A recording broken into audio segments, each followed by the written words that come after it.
So it's not for kids.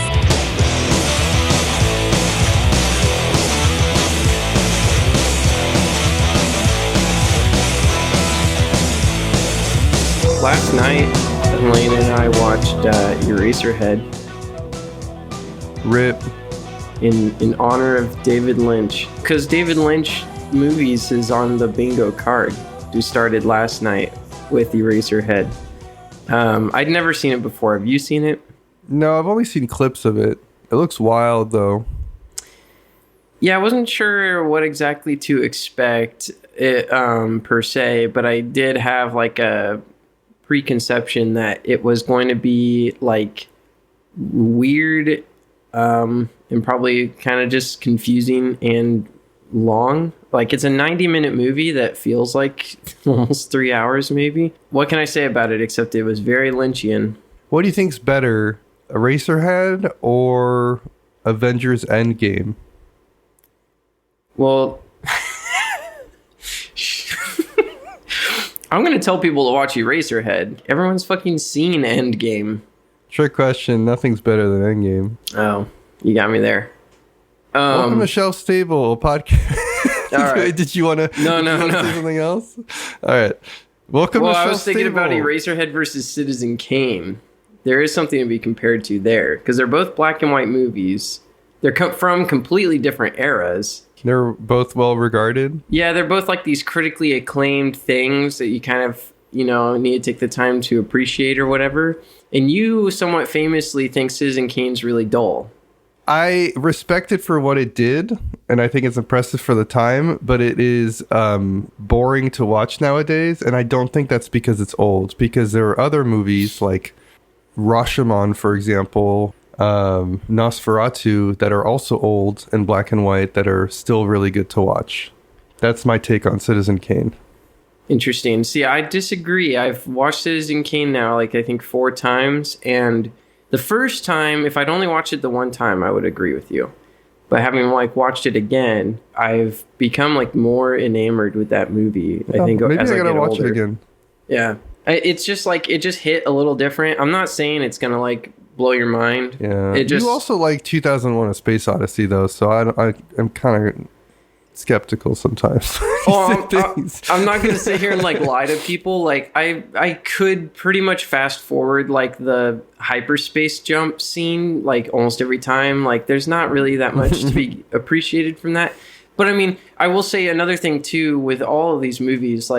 If you can manage to get a big screen experience, I feel like it absolutely heightens the feelings that are there. There's just something different, but Citizen Kane in particular, because Citizen Kane really maximized the space that the screen sort of took up in ways that were novel at the time, and it put ceilings in the sets and stuff like that. And when it's bigger than life, it really feels imposing, I think. It doesn't feel like it's a set experience. That makes sense. Kind of like Endgame. Welcome to Shelf Stable, a podcast celebrating board games that have stood the test of time. I'm your host, Kenny Katayama. And I'm your other host, Tom Bowers. This week, we're going to rank all those mass market games, the games you find at Walmart, Target, what have you. We are going to put them on a tier list. This is going to be the definitive tier list, official. No one can challenge it. But before we get into that, let's talk about some of the things we've just been playing recently. Thanks, Tom. Clank! That's the sound I just made. Uh-oh, I hope the dragon doesn't get me. I played Clank Legacy from 2019. Andy Clautice and Paul Dennen, published by Direwolf Games. This is a post-legacy play. You ever heard of that? First of all, you gotta finish the game, and then you gotta be willing to go back to it. The reason I bring this up, there's a few reasons. This was a parting game with our good friend Josh. He's moving, or he moved already, actually. Josh of the Boise RainBeaus? Of the Boise RainBeaus. So it was bittersweet, but we basically finished a campaign of Clank Legacy many years back.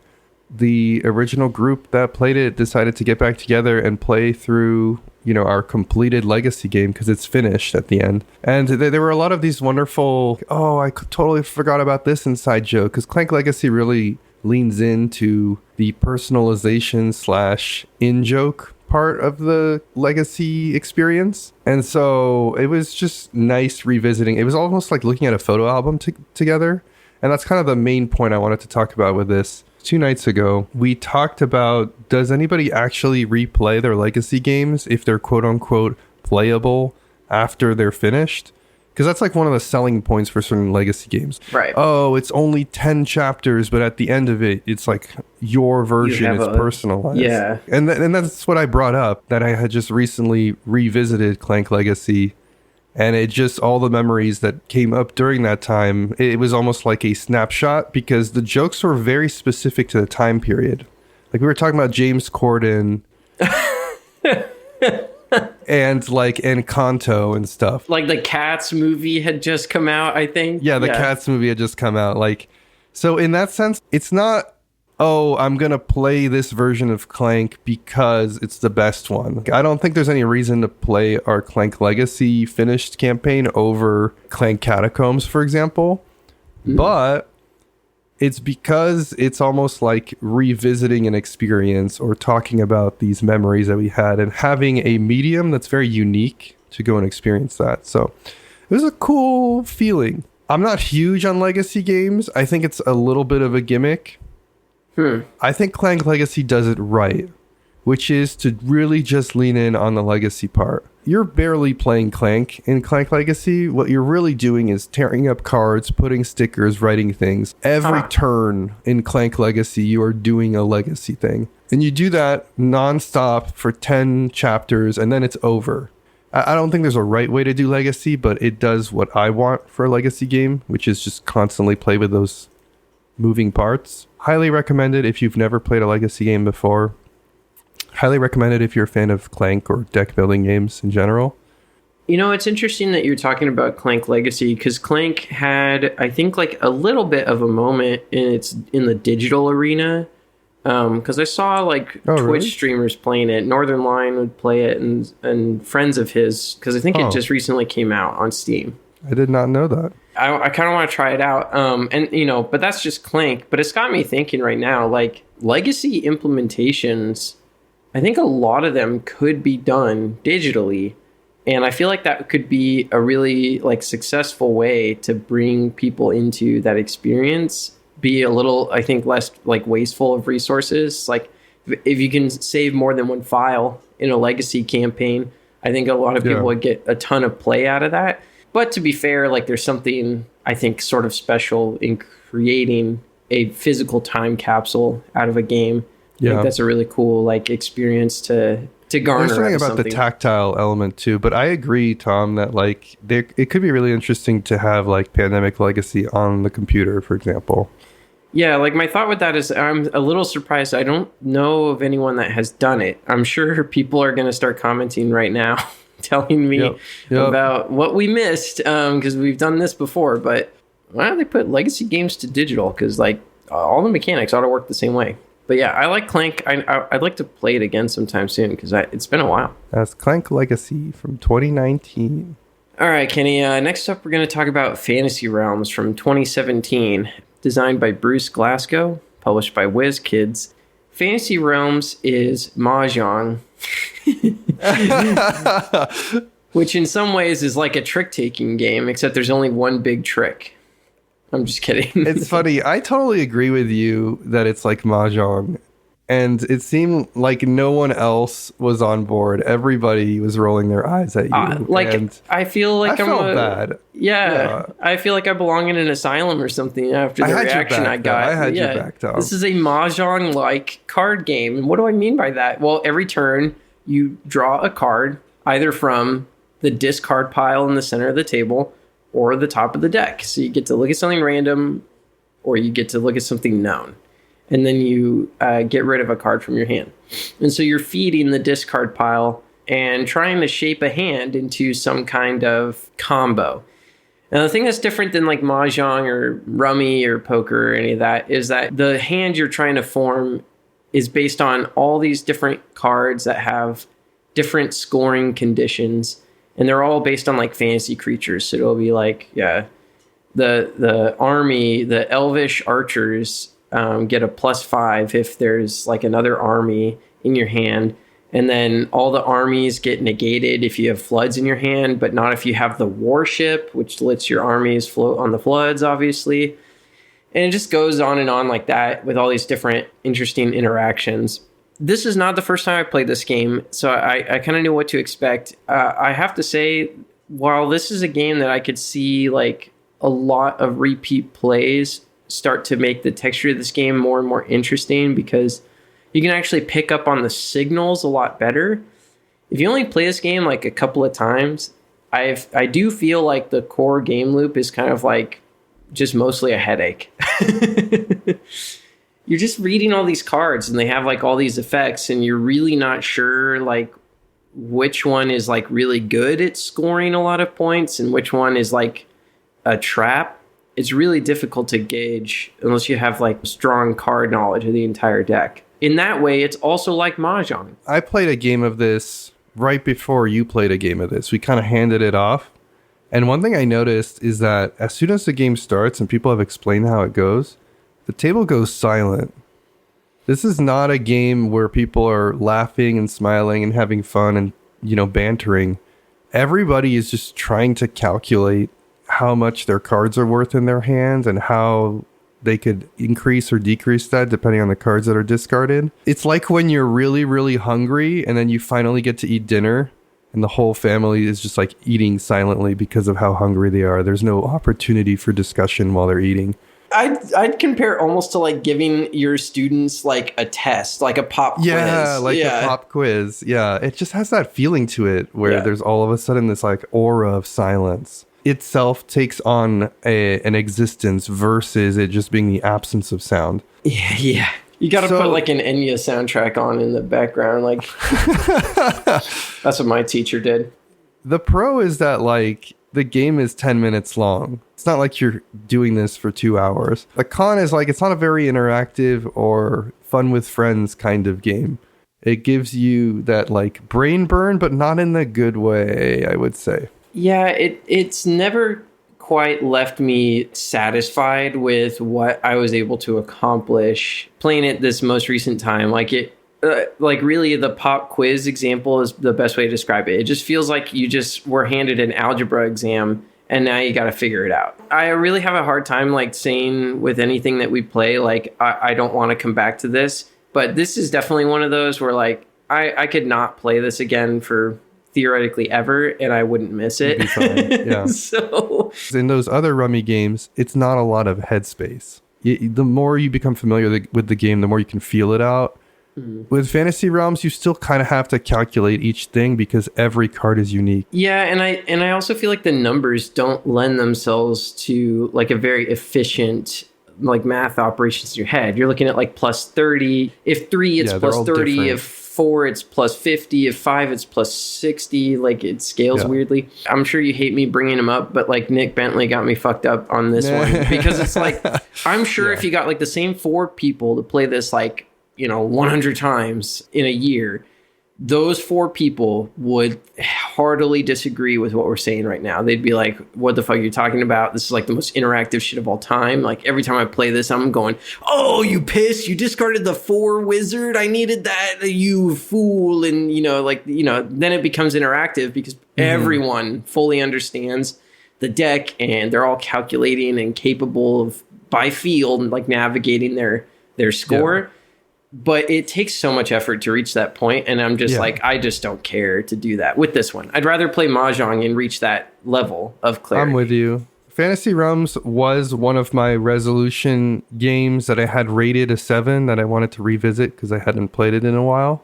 And not to pat myself on the back, but I'm really glad I'm doing this resolution because this is a good example where we played it again and I'm like, I don't know if this is a 7. I'll have to sit on that, but I think it might drop to a 6. I don't think it's a bad game, but for me a 7 is like solid game. A 6 is like very good game, but there are some flaws with it, and I think this one might be showing its flaws. Sometimes it can just feel like more homework than actual enjoyment. Yeah, for me, the difference with those numbers when it comes to Board Game Geek is like, is this the game that I'm going to pull out as filler, or is this a game someone else should pull out and I'll be okay with? And this is definitely more in the like, someone else pulls it out, I can live through it. Because, again, it's so short, it's not going to hurt you. But, Yep. It's Fantasy Realms from 2017. Get your cute critters out and bring them to the forests, because we're going to Root from 2018. That's right. Kenny played Root again. This is by big favorite of the cast, Cole Wehrle. You might say we were Wehrle maxing here. Publisher Leader Games. I think you talked about Root previously, Tom, if I'm not mistaken. Yes, yeah. I got to play this just a few episodes ago. To summarize my previous thoughts on Root, before we jump into this game, I think I had said something along the lines of like, I really respect the design, but I usually end up enjoying studying the game or watching the game more than playing it, because it's a little opaque, in my opinion. I feel like it can be kind of hard to know what the hell anyone else is doing, but it's like super well designed.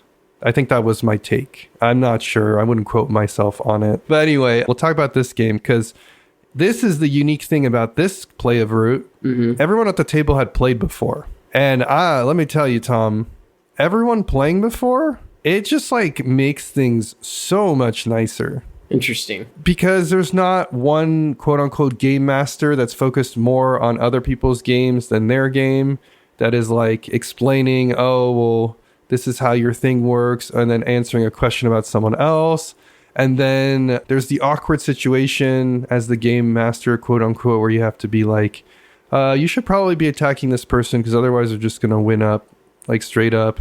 But if you don't say that, then they just win. If you do say that, then you're kind of backseat coaching for them. You know, there's all these weird things that happen with that first play, especially the worst case scenario is when it's the one person who brought the game and 3 other people who have never played before. Mm-hmm. That's just a pain. The other big advantage is I felt like I had a better understanding in this game of what others were doing just by having played it a couple times, and also other people telegraphing or being more clear about their intent because they just knew what they were doing. And then third and finally, it was short. This game, like, I think we brought it out around like 10 p.m. and everyone in the game store kept passing by and being like, oh, you're starting Root at 10? Oh, you're starting Root at 10? You watch us. You wait and see. We're gonna root this up. And I think it took us less than 2 hours, which is impressive for a 4-player game of Root, in my opinion. None of us were that good at the game other than the teacher. Somehow we still managed to play a really dynamic back and forth game of Root where everybody kind of understood what was happening. I'm still not 100% sure on what the 2 newer factions were doing. I was the Eerie Dynasty. We also had the Cats. And then the 2 new ones for me were the Fellowship of the Ring of the Honey Badgers with the silver pieces.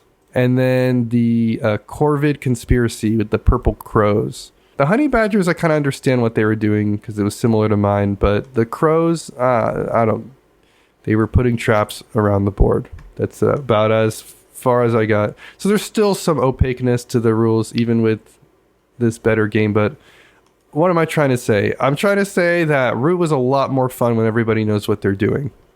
And so right. If you didn't enjoy Root, you're on the fence, you respect what it was doing, maybe try what I did and play a game where everybody's comfortable. Then you can focus on enjoying it versus just studying it. I could totally see this game changing a lot based on the experience of everyone at the table.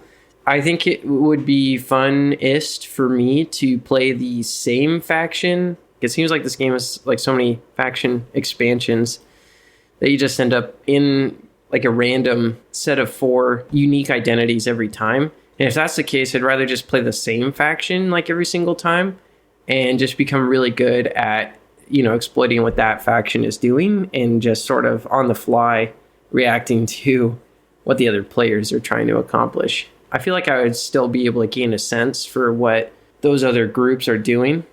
But obviously, like if I played each faction like from like almost like a first person perspective, I might better understand the struggle. When we play fighting games, you tend to pick like a character that you like their mechanical playstyle and then get better and better at them. Whereas like I'm trying to play like every single character and I change every match.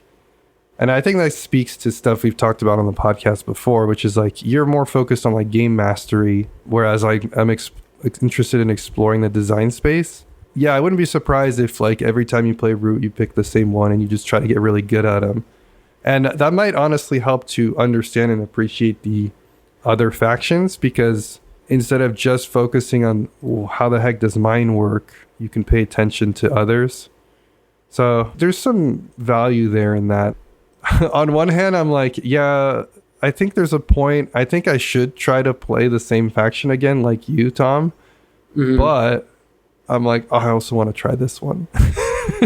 I really enjoyed that game of Root. And it has shed the game in a new light. I've gone from just appreciating it to being like, yeah, I'm down to play another game of Root. If they're going to be at that pace and with that level of understanding, I'm all for it. And yeah, just had an all around fun time. Nice. Root from 2018. All right, Kenny, you and I actually got to play this one together, and that's Smash Up from 2012. This is designed by Paul Peterson and published by the Alderac Entertainment Group, otherwise known as AEG. I can't remember for sure if this was like the first time I've ever played Smash Up, but it's the first one that I truly remember. It's been like at least 6 or if not 10 years since I've played this before, because I didn't remember a thing. I went with a meme deck. I went for Spider-Man Elsa. Those who know. You did, what was it? Big Hero 6 and Power Rangers. This game, I feel like I ought to be careful because it's almost like a Marvel movie of a board game. You know what I mean? I mean, by saying you're going to be careful, you're basically already bashing on it. So you might as well, Tom.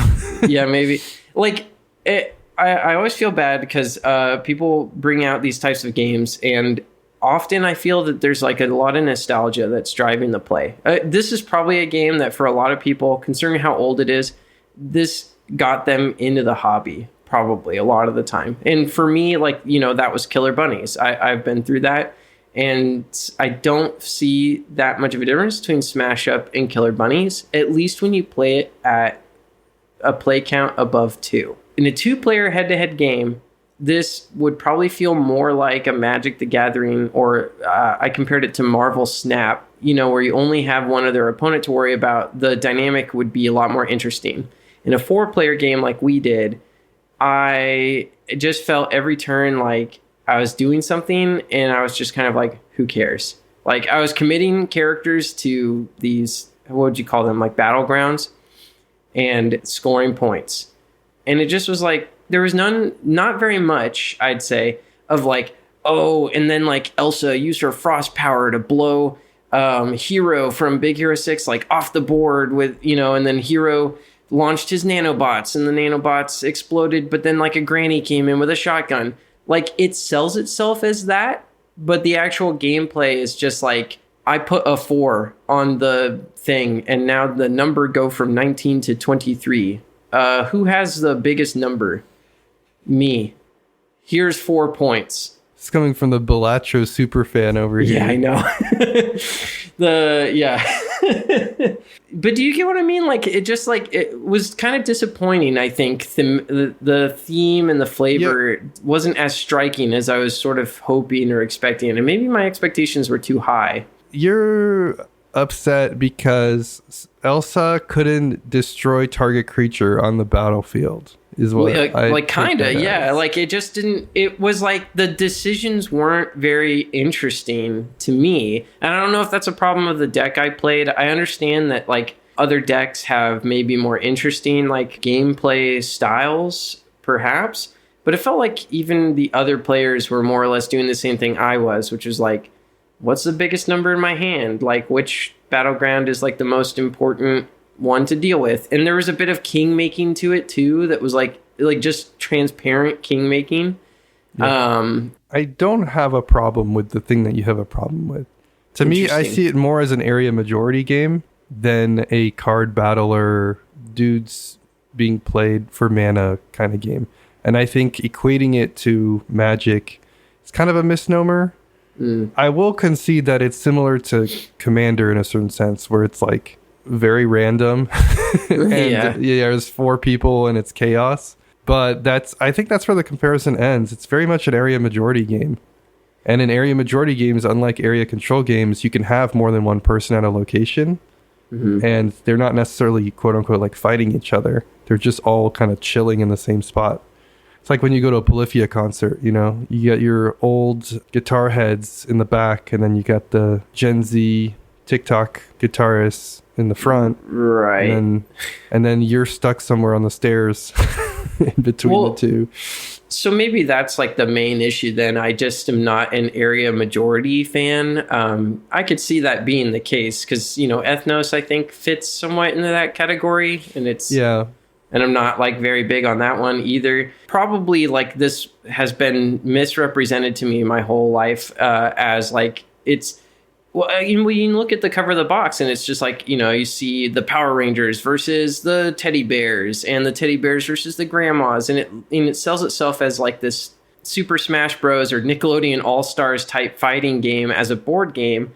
And it just really didn't feel like that vibe. And I was somewhat disappointed in that, I think, primarily. I just was like... that's too bad. You know, not paying attention to other people's turns, came back around to my turn, just a quick glance at the different board, and, you know, and then I just commit a character. I'd be interested to revisit this one at exactly 2 players. I think there could be more back and forth to be had that I could find interesting. But outside of that, I'm just like, this was...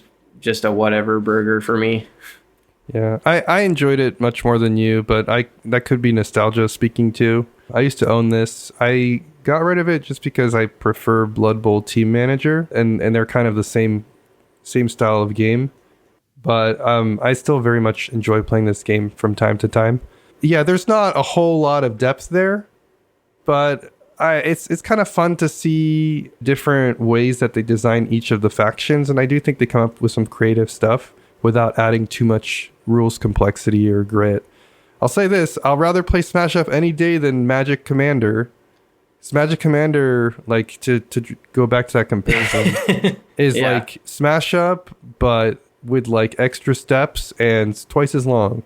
Personally, I'd rather play Commander, but that comes with the caveat that, like, I know the Magic rules very well, and I've played a lot of Magic, and I just enjoy its systems. And so I could see how someone who's played a lot of Smash Up might feel the opposite, really. That they're just like, I understand the systems, like, you know. Yeah. You know, and the different decks, and I have, like, my main or something.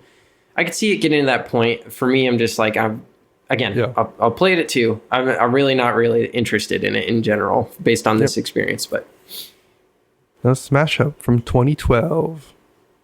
100 games to play before you die. Okay, Kenny. Well, we're on a game number 19 already, and that's Hanabi from 2010. Designed by Antoine Bauza, published by R&R Games. Forgot to do the thing where if you're new to this segment of the podcast, this is where we talk about the 100 games that you're supposed to play before you turn 100. I keep making a joke about Jimmy Carter, but rest in peace, David Lynch. You probably would have actually enjoyed playing a lot of these. I'm just going to talk about every dead celebrity. Yeah, he wasn't even 100. I know. Oh, you're just saying he didn't get to play all the games. Yeah. Well, as far as we know, you know, maybe he was getting to it. But anyway, you know, we'll stop speculating about dead celebrities' ability to play these games. But yeah, Kenny, why is Hanabi on the list? Hanabi, Hanabi, rich baby. Hanabi's by Antoine Bauza, and it is my least favorite game of his that I've played. Because I tend to like Antoine Bauza games. Well, so why is it on the list? Let's say it's 50-50.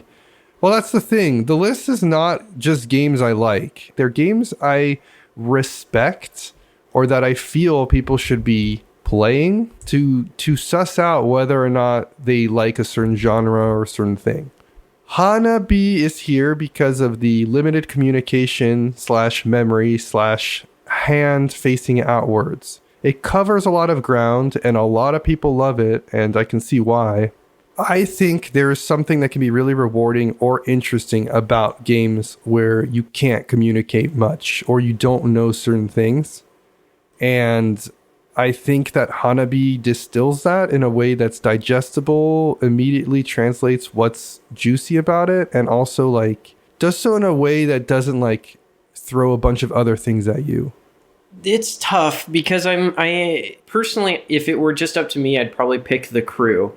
But I will concede that the crew adds like the trick-taking element that Hanabi does not do. And so in that sense, Hanabi is a, like you said, kind of simpler, even more approachable design because you're not learning two different systems by playing this. And then there's the mind, which I'd rather play the mind than Hanabi, but I also feel like there's not quite as much game to the mind. Weirdly enough. I don't know. Totally, though, I agree, like, something like this ought to be on the list, because I'm sure there's a lot of people that really like Hanabi. I can imagine us in a relative minority for, like, not being huge fans on it. But I guess, like, I wish designers would visit this space and give us something, like, actually good. Yeah. Which, Antoine Bauza, credit where it's due. Like, this is a really good game of its kind. It really was between this and the crew, just to peel back the curtain for a little bit. The only reason I ended up going with Hanabi over the crew is after some consulting, we decided like Hearts probably needs to be on the list. And then you had like 2 games kind of covering trick taking, which felt a little bit weird. Hanabi also kind of covers memory. I don't think there's any other game on the list that really touches on memory. There are some really good memory games that have come out more recently. And I don't think historically there have been very good memory games. That was definitely something that's an important aspect of the hobby. It was kind of tricky to work into the list if you're only working with games up until 2019. That could change in the future as some games pass the shelf-stable approved date. The little threshold. That's Hanabi from 2010. All right, well, enough of that bullshit. Can you imagine if I just came into this and I was uninspired? You're just like, all right, enough about this. Let's get to meat and potatoes. Yeah, enough of that bullshit. It's time to get to the meat and potatoes of the podcast, and that's the main topic of this week's episode. It's the mass market tier list. How's that? No, welcome to McDonald's. We have a special deal. Yeah. You know what? That's the rant I could go on. Is like, you ever go to a restaurant these days and like the service just sucks? Has something happened post-COVID, man? Everyone's like broken. It's like Mad Max out there. I didn't know we were gonna get Tom's stand-up routine. Yeah, there you go. Let's not get into that. Let's actually talk about you ever go to Golden Corral and you try to get the meat and potatoes and you just can't get on with it? They're just not bringing you the meat and potatoes and they got a line out the door and they just can't get people seated because there's only like one server working the entire front room and the manager won't hire anybody because they found out that their profit margin increased by $20. That's it for the podcast. Thanks so much for listening. Thank you, Michael, Tyler, Devon, and Josh of the Boise RainBeaus. We're talking about mass market games. We're talking about Monopoly. We're talking about Life. We're talking about Sorry. We're talking about Candyland. We're talking about Clue. We're talking about Battleship. There's a lot. Okay? There's a lot of these fucking games out there. I don't think we're going to talk about all of them. I think we just, hot But we're going to give you the definitive rank. This is official. No one can argue. If you disagree with us on this, you're wrong. Sorry. But we're putting them in a tier list, and we're starting with... Sorry's on the list. Oh, fuck. Well, we're starting with S tier. We're going down to F tier. So what is S tier, Wait, Kenny? what are our tiers? S? So S? S, A, B, C. Skip D. D is worthless. Worthless tier. D is an F tier. I don't know why that makes me laugh so much. D is an F tier. It's true. And then F. What about S? S is like a B tier. Like S is an A tier because it's like, well, because you have to S put just stuff. serves as A, Yeah, but it's better than A. This is buck wild what we're doing right now. Tier listing the tiers. Someone's already done this though. I stole the bit. Oh, I saw it on damn. YouTube. They ranked all the tiers in a tier list. It was pretty good content, and generally, I think I agreed with them. It was like C tier is S tier. Like, Yeah, I agree. yeah.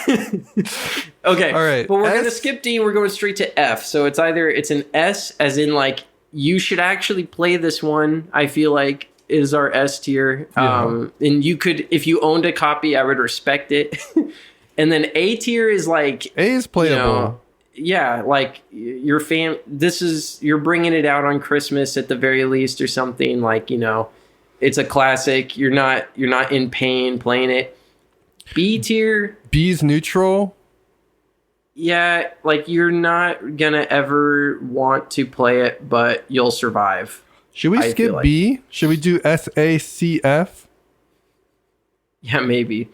C tier is like survivable for sure, I guess. Like C tier is like, okay, like we can get through this, but I don't care about it. And then F tier is like it's pure shit. Let's just do SACF. B feels useless. Okay. So again, don't worry too much about the letters, right? But like A is like this. A is epic. Or no, sorry. S is like is pure epic. A S is super. A is great. C is mid. C is cock off. Cock off. Because it doesn't blow your cock off. As you would say. Cock on. Oh, is it cock on? Well, if your cock is blown off, that's like a good thing. No, but you don't you say like, oh, this didn't blow my cock off? Yeah, so if it's in the C tier, your cock is still attached. It didn't blow it off. It's not the converse. Just because it's a negation doesn't imply that it's the same thing. Okay, well, let's start over then with the S tier. S tier is your cock is clean off. A is like there's a nub left over. C is like the cock stayed on. And then F is like you didn't even pull your pants down. F is like a second one grew. Yeah, here you go. Well, there it is. If you've ever been wondering why we have an explicit stamp on the podcast, we finally did it. We finally got crass on this podcast. Just what I've always wanted to do. All right, Monopoly. Let's just jump right in. A tier. What are you on about? Are you serious? Okay, here's the thing about Monopoly. This is my epic hot take. Monopoly, everyone complains, oh, it's long, oh, you just roll the dice and whatever, blah, blah, blah, blah, blah. No, there's an important, very, very important rule that a lot of people don't play with or they ignore or they forget. And that is, if you do not buy the property you land on, it must go to auction. When you auction the properties... Yeah, but nobody does that. No, but when you do it, the game is fast and strategic.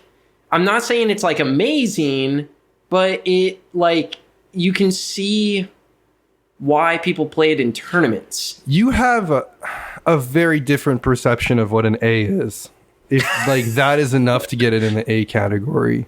I know. I'm surprising you with this one, but like I've been putting some respect on Monopoly's name. All right, I would have put Monopoly in F, and you know why? Because Monopoly sucks. No, that's my reason. Bruh.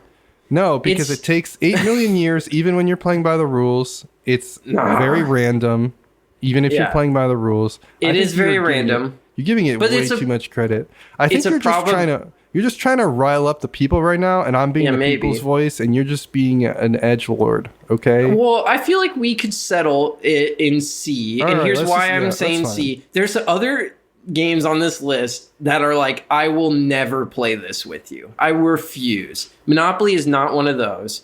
Well, it is for me.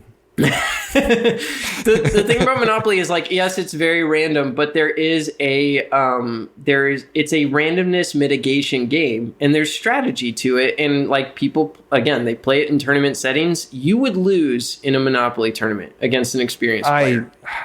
You know? I know. And I know you trained for a tournament or whatever back in the day, but like... I don't know if I did that, but... I thought about going to a You're tournament treading once. some dangerous water, Tom. You're talking about how Monopoly is not that bad on a board game podcast. Like, what I'm saying is I'm fearing people, for you. They overhype how shit they think Monopoly is. They play Catan, they play Ticket to Ride, they play these like other gateway games, and then immediately, and I used to be this guy, they go like, oh, Monopoly, I'll never play that again. It's bullshit. You just roll the dice. It's random. It's whatever. It is. But Monopoly, have you played it recently? It's so bad. But it's with the auctions again. Like With the auctions, I feel like it's slightly less bad. It's so much more approachable. No, it's not even less bad. It's like a completely different game. Like you actually have to think a little bit. Oh my god! You auction. Oh, no free parking apologist. Yes, Monopoly player. absolutely. All right, let's move on. Life. Can we agree on life? Where are you putting it? I think that it's less bad than Monopoly, but Do you? I have a feeling you're going to say it's worse because it has no auction or whatever the hell. At least for me, life is like fun to play with kids. And it's not too long. Life is like a literal roll and move. Like there's like no actual But it ends. choices. It ends. So does Monopoly. Monopoly ends when you die, because that's when the game ends, is like when somebody concedes because they literally hit the hay. Just like life, you go bankrupt and you're homeless, and then your life's over. No, life, you get to the end and then it's death. Yeah. Fucking life, though, like... Okay, so this is the opposite? That it just lands in C? Well, as you're not going to put life in the A tier, right? No, I wouldn't put it in the... I would put it in the C tier. Maybe we need to bring the D tier back, because it's like... So no B, but yes D? Yeah, maybe. But No. Let's put it in C. I'm okay to put it under Monopoly. Okay, I'm not going to refuse to play life, because... Like I kind of agree with you in the sense that like, yeah, you just roll around and you see what happens, and it creates a story, and there's a little bit of something to be said for that, and you can make it funny. And I have some nostalgia for like, I think I had a PlayStation game of life, like a digital version, and I used to play that a lot. Yeah, nice. And there were all these like goofy bowling alley like animations for all the effects. Mm-hmm. That was kind of fun. But like, there's less player agency in this than Monopoly, and I feel like it's barely a step up from Candyland. Barely. Can we just group this and Candyland together? Actually, Well, if you're calling life Candyland, Candyland is F. It's F as hell. why? It's for kids. You sent me the article about how Candyland is like bad for kids' mental health or something, because it tricks them into thinking that there's like any level of agency, and there just isn't. And then they like win or lose, and it's like, what life lesson do they get out of that? You know, like what kind of value are they getting? It's total garbage. It just is like an activity. Okay, you've convinced me. Should we put Life and Candyland in F then? That's where I'd put them, I guess. All right, we're moving it. Life and Candyland. Yes. Grouped together in F. I cannot believe that Monopoly is higher than Life and Candyland. I would rather play Life and Candyland. That's because you're boring. Okay. No, it's because you're bad at Monopoly. That's what it really is, you know? What about Sorry / Parcheesi / all those variants? It's basically Candyland, but it goes in a circle. F? Then this is a harder F. We need two Fs. We need like F and F minus. Yeah. Because like Life in Candyland is F. Sorry and Variants are F minus, because Sorry and Variants are just like longer activities where you're just shitting around, doing nothing. Again, zero agency, no decision making. Well, there's one decision in some of the versions, which is which pawn you move. Oh, wow. You don't sound convinced. I'm sorry. You know, crazy to think that like someone's coming to this podcast like not having played a lot of board games, and they're going right now just like, wait, what? Sorry is trouble is bad. Sorry is bad. That person doesn't exist. Bad. That's a unicorn. Maybe they listened to the episode about how to get invited to the board games, and then they're like, "Oh, now they're going to talk about games I know." And Yeah, right. No, okay. Okay, shall we move to the next genre, which is deduction? Yeah, here So we go. funny to talk about it in terms of like hobbyist genres. So we move from roll and move to deduction. Clue.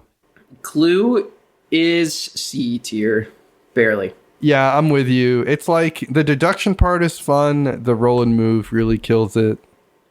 Mm-hmm. The fixed version of Clue, if you will, is Mystery of the Abbey, for those that don't know. Which is they got rid of the bullshit in Clue where you're rolling a die to figure out how far your character can go.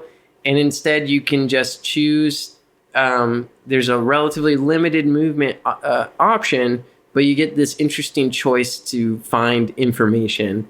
Yeah. And Mystery of the Abbey is like a really, really good game that does the Clue thing, which is figure out, you know, who did it, where, with what weapon type setup. Yeah. Battleship. Battleship is it's C tier for me. Battleship is RNG simulator. There's strategy. Really? There's like a heat map, I think. Is the strategy strictly like are you one of the subscribers to like, oh, there's like you can guess where the person would put it based on their psychographic profile or whatever? Yeah.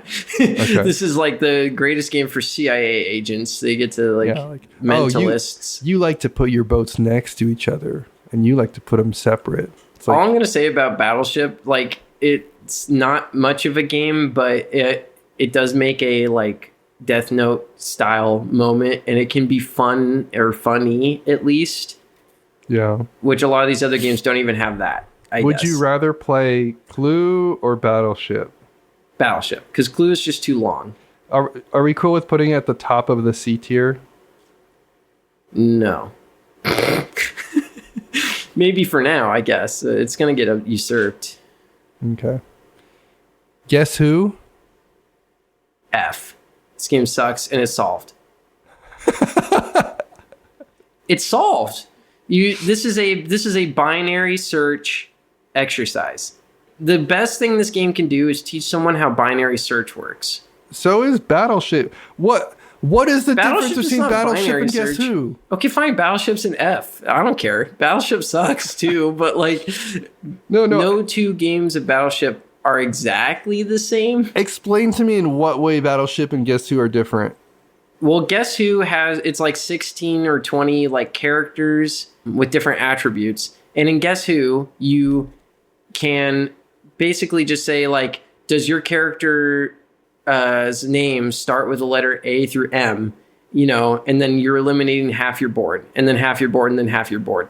And it's like, how is that different from picking a spot in the left half of the Battleship board and then the right half and then the top quadrant? Because there's just like the tiniest smidge of agency in Battleship, and there are decision points that I think are just so barely more interesting than what there is to decide in Guess Who.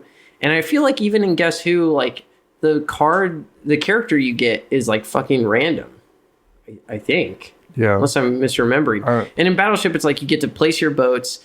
When you hit a boat, you can choose to try and sink the boat, or you're finding another boat, you know. I guess. And I will say this too, there's like digital implementations of Battleship that add some funny kind of like special powers and stuff. Battleship has play in a way that these other ones just really don't, for me. I will say, Guess Who, at least in the versions that I played as a kid, there's imbalance in terms of certain things, certain traits. Mm-hmm. Like, I forget which comedian said this, but it was like, is he black? And then it's like, you know, like basically like, it's kind of unfortunate. But yeah.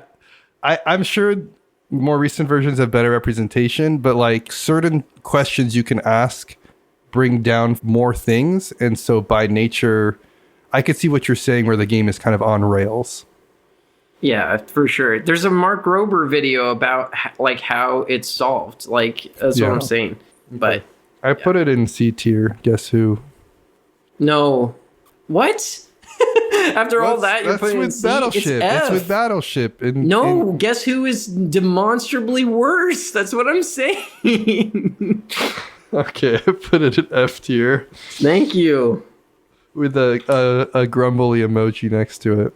It gets F plus. I'm like, I'm just like, yeah, you're right, Tom. I'm putting it in A tier. All right.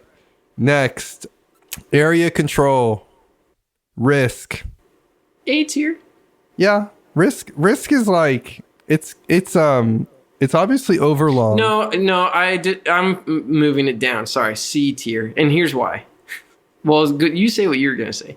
I actually think the Risk combat system is rather elegant. It's very straightforward, and it leads to enough variability while also not making us take a bunch of extra time every time there's a fight. Right. I think the game itself could benefit from having some forward-moving end state. This is a game that could probably use some victory points. The actual game itself is interesting and compelling, so I'm willing to put it in A tier. The only reason for me I don't love this in A tier, but I understand there's big Risk fans out there. Again, this is another one that gets there's tournaments for it and everything. But it's C tier for me because it's just a little over long. Oh, it's super long. And I think even experienced players might agree with that. It's just it's long. It's longer than I think it needs to be. I would say this. I'd rather play Risk than Diplomacy. Interesting. Because Risk can have diplomatic elements, but at least you can also just not be an asshole in Risk. Whereas Diplomacy, you kind of have to. That's tough. I've not played Diplomacy enough to really have a strong feeling one way or another. I'd rather play Diplomacy, but I think that's because of a lack of experience having played it. But I kind of get what you're saying, where it's Diplomacy forces you into a position where you have to basically betray someone to get ahead, and it feels shitty every time. Stratego. This is S tier. Yeah, this is S tier. This is one of the good ones. Shout out your mom. I know she's a big fan. Yeah. You have agency over where you place things.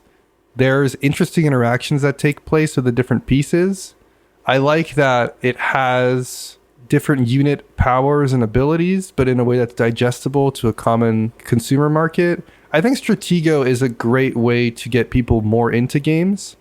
And I think it's doing a great service to the hobby.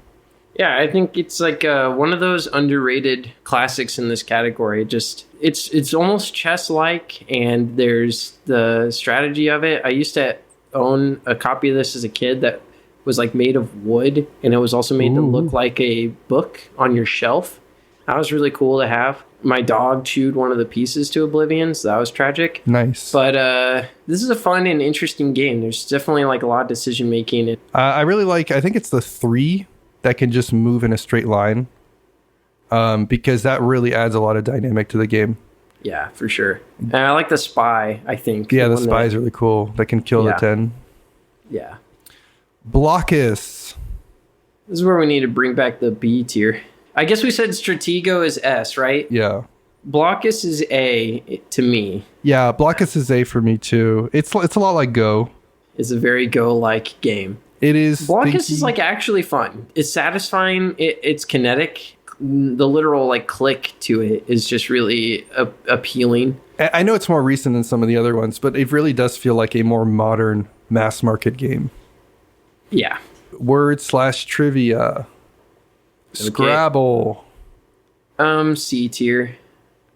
Interesting. Why C? This is a personal thing for sure. I just generally don't love word knowledge games.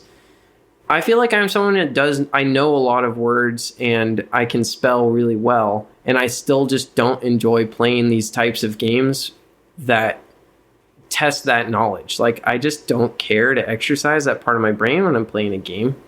I find it really bizarre that there's this guy out there that doesn't speak French, doesn't speak Spanish, and he has now gone on to win Scrabble national championships in both countries because he was just capable of memorizing the pointsiest lists of words. It's an impressive feat, regardless.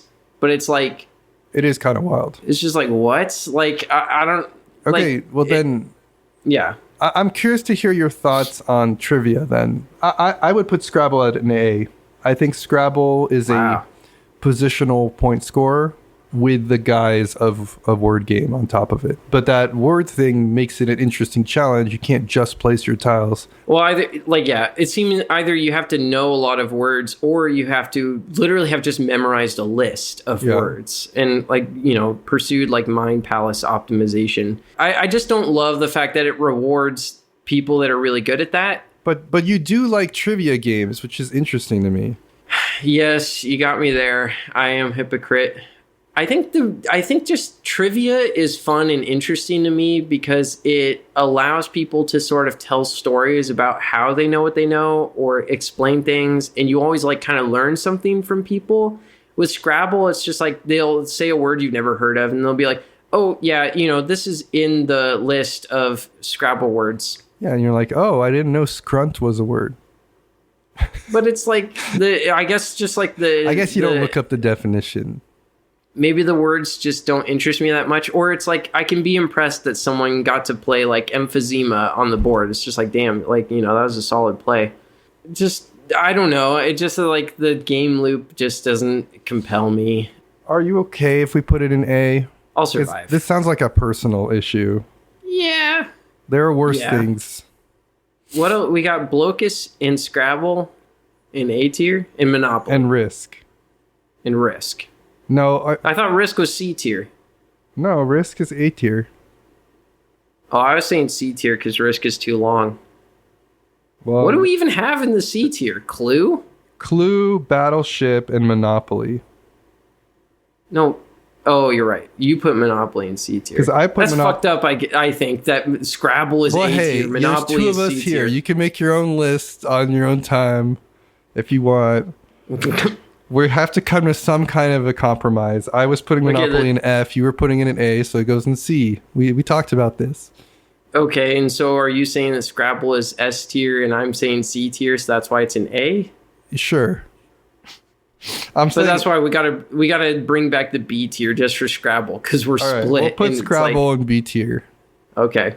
On its own. That feels better. I'm sorry, B tier, that we got rid of you. You're back. B's like, yay, I'm a letter again. Trivial Pursuit. This game sucks. Trivial Pursuit is like Sorry, except you feel like an idiot the whole time. Yeah, and it lets people sort of run away with the game, which I don't really love. I like trivia, but like the actual gameplay of Trivial Pursuit is like really not optimal. I'm putting this in C tier myself. I don't know if I'd go D tier if we had that, but it's definitely not F tier exactly. You would rather play Trivial Pursuit than a short game of Candyland. Yeah. Every time. I disagree, but I'm okay with putting it in C. Okay. Like at the end of the day, there's the trivia exercise, which like I said, it can like create conversations, and I think people can be wowed by you, which is fun. That's fine. It's not much. Gameplay is like mid at best. Wits and Wagers. This is S tier for me. Yeah, I understand that game. It can feel sort of swingy, but I love the gambling vibes. And yeah, I think this is trivia done right. This is like, yeah. I think the trivia questions are more interesting in Trivial Pursuit because in Wits and Wagers, it's like, how many hairs are on Leonard Nimoy's butt? Yeah, exactly. It's not anything that'll ever come up ever again in conversation. Like you're like, I know that there's exactly 3,600. Yes, kind of, but I now will forever know that like a gallon of milk weighs like 8 pounds, apparently. It weighs like 30 pounds, yeah. Pictionary? We're in party games, by the way, now. Right. Yeah. I'll call it an A tier. I would put it in S. Wait, no. I'm not up there. S is like Chef's Kiss. Can we move Wits and Wagers to A? I'm stand by S on Wits and Wagers because like I just think it's fun. Yeah, I'm okay with it. It's somewhere in between for me. I think Wits and Wagers has big like, moments it has for like big everyone, energy. you know? Pictionary, yeah, let's put an A tier. The reason I would never say S is because almost like Scrabble, it has a problem where people with a particular penchant have a strong advantage in this. So if you're really good at drawing, you're just like ahead. I don't think so. There are some people that really dislike this game because it makes them feel really bad at a particular skill that they just don't have or pursue. I think people who are good at communicating are better at this game, but like communicating and drawing are different things. I've seen people who draw amazing things and it like nobody can figure out what the hell they're doing, or they're taking too long to get there. Like they're shading the upper lip and they haven't drawn the rest of the thing for like yet. 3 hours. Yeah, exactly. Yeah, you have a great point there. So your communications majors are going to be better at this. Yeah. I still think that there's a lot of people that like when you bring this out, they go like, "Oh, I don't know how to draw." Like they're like, "Oh, you know," and it's like it creates pain for them, and that's why I don't love it. For those people, there's Telestrations, which is our next game on the list. This one's probably S tier. This one's funny. Yeah, I was ready to throw arms if you didn't put Telestrations in S. I mean, for those who don't know, for you Gen Zers out there, this is just Gartic Phone, the board game. Yeah. This game, this is one of the games I've laughed the most in. It's also Eat Poop You Cat, and that's another way it's been called. Eat Poop You Cat. That's another name for Telestrations, yeah. Oh, I didn't know that. Yeah. I've never seen that. Yeah, this one's just really fun and funny. So it hits S. It's light. Not going to argue about that.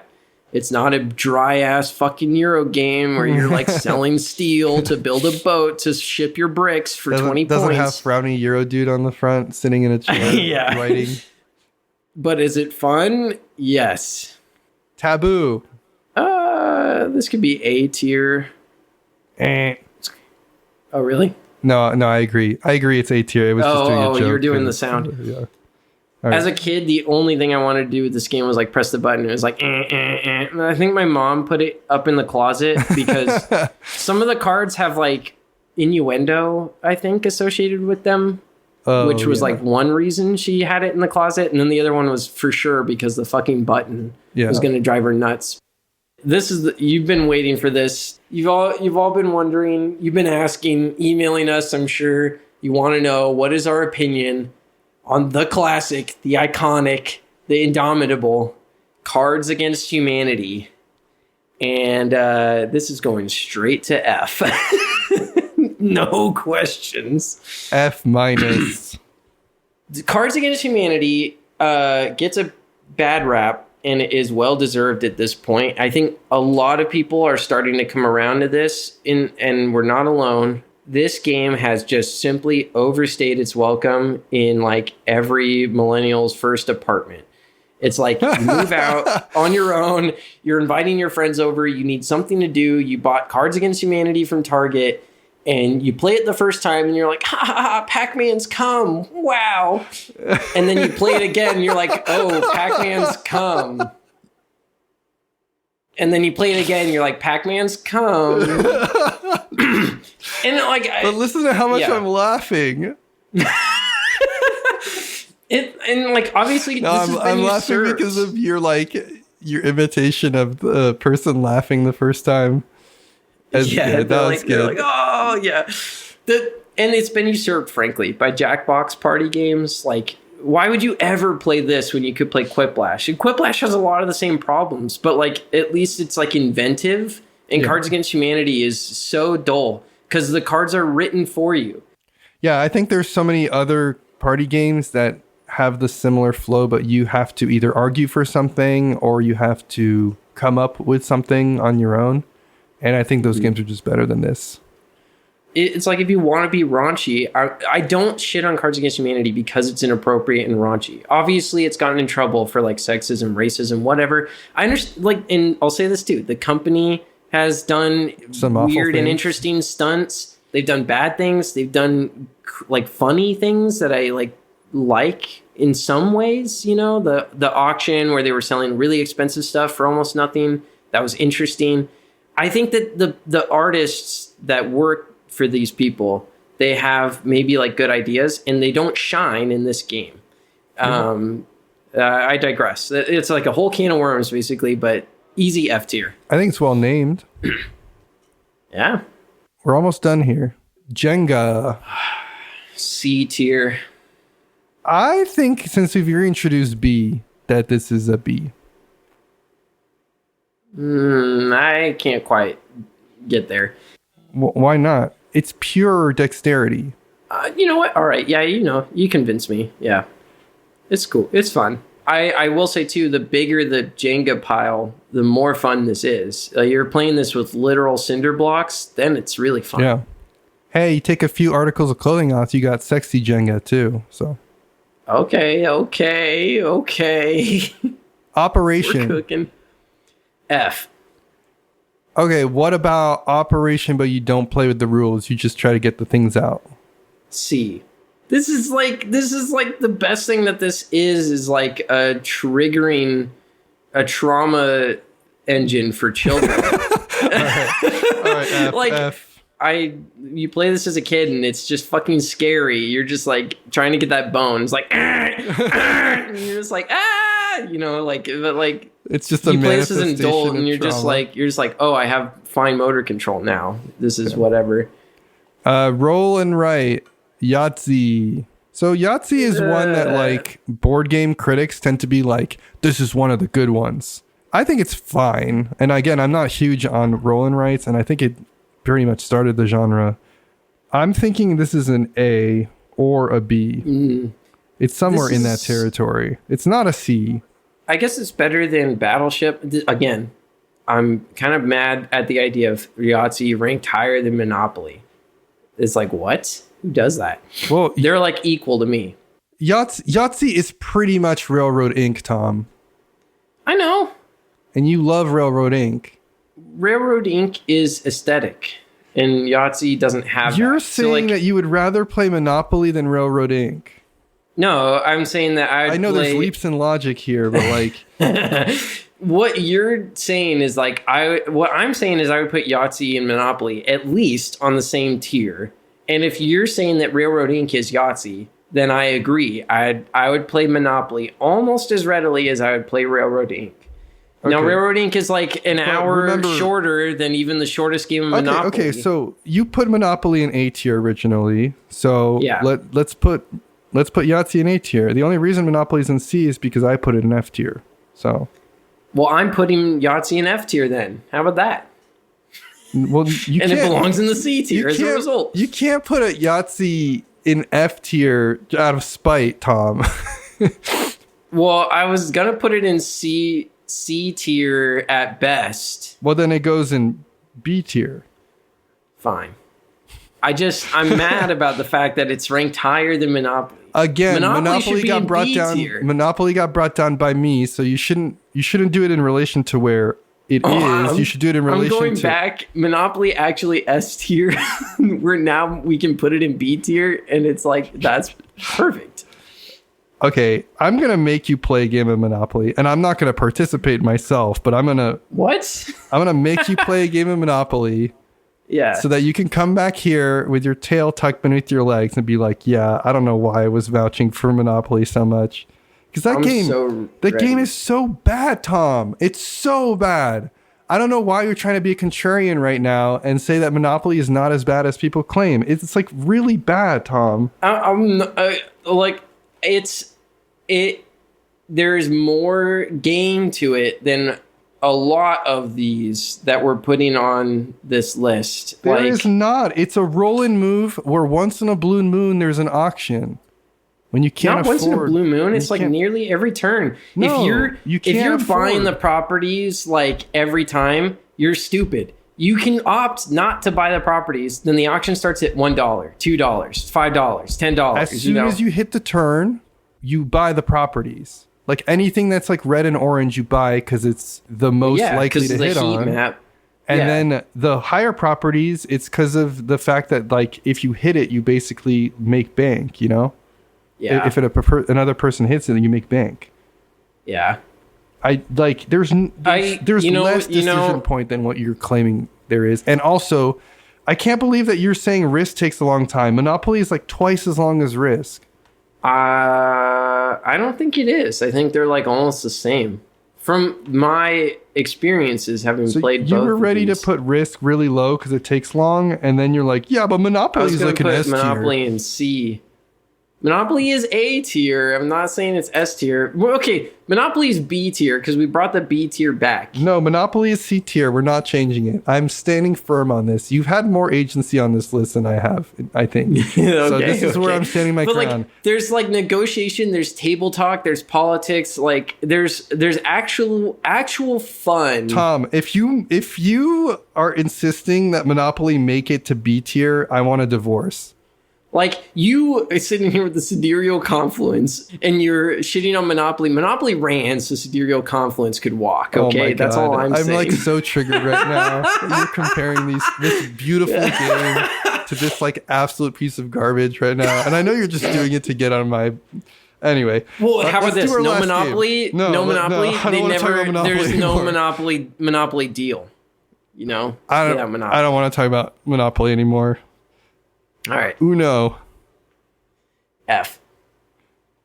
I literally played this yesterday. I fucking hate this game. Why? It sucks. You're such a strange creature, Tom. It's a shedding game. There's just... Oh.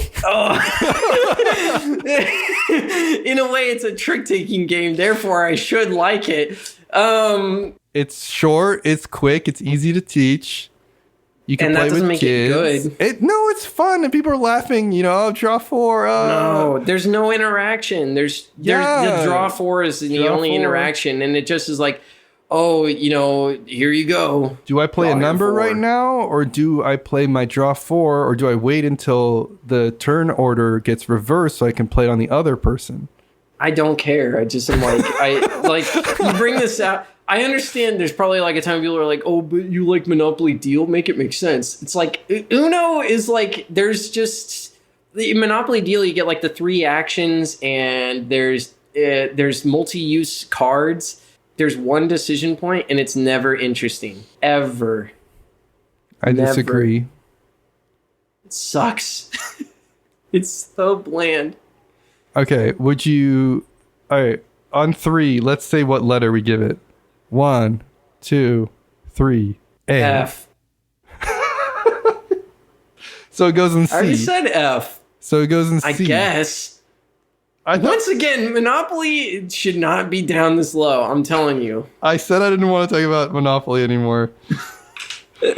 All right, that's it. Shall I read the list? Yeah. So where do we end up? What's the S tier? I don't want to hear anything else about Monopoly when I read this list. S. Stratego. Wits and Wagers. Telestrations. Vibes. A. Risk. Blockus. Pictionary. Taboo. Okay. Risk might be too high. Should we put Risk? That's what I'm saying. Risk is in B now that B's back. Okay. So A tier. A tier. Blockus. Pictionary. Taboo. Yeah. Okay. B. Scrabble. Jenga. Yahtzee. Risk. C. Clue. Battleship. Monopoly. Trivial Pursuit. Uno. That sounds good to me. I can live with it. I know you don't want to hear Monopoly, but actually Monopoly and C tier, maybe you're right. Now that we're looking at it in comparison to all this. F. Life. Candyland. Sorry. Guess Who. Cards Against Humanity. Operation. Yeah. Yeah. Cards Against Humanity is so funny to be like lumped in with those, but it's so true. Yeah. I think we did it. This is a definitive list. No one ever has to do this ever again. Yeah. There it is. Solved. Play Monopoly again. Try it out. Tell me what you think. Email us.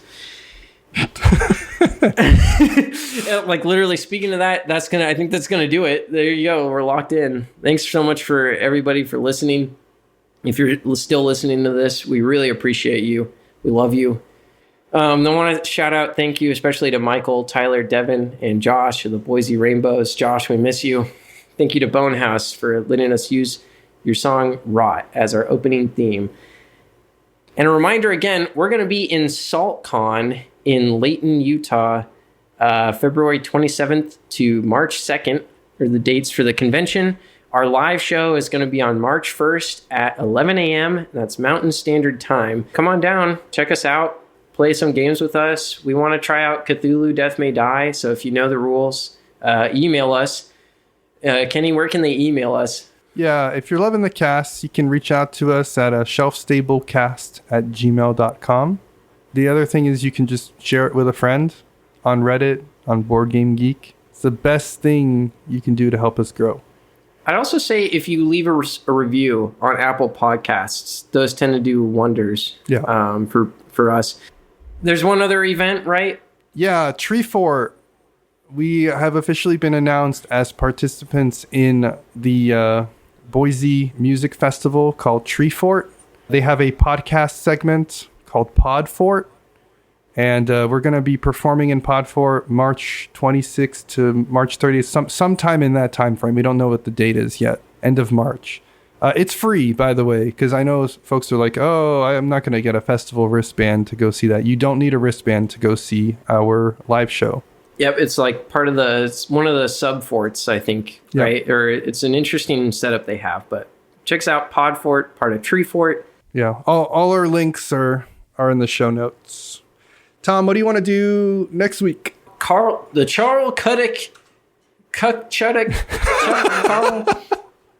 Next week we're going to talk about the Carl Chuddick Tuckstravaganza. Everything Carl Chuddick, everything you need to know. We're going to dive into the history, the lore of Carl Chuddick. Get tucking, baby. See you next week. Yeah. Bye.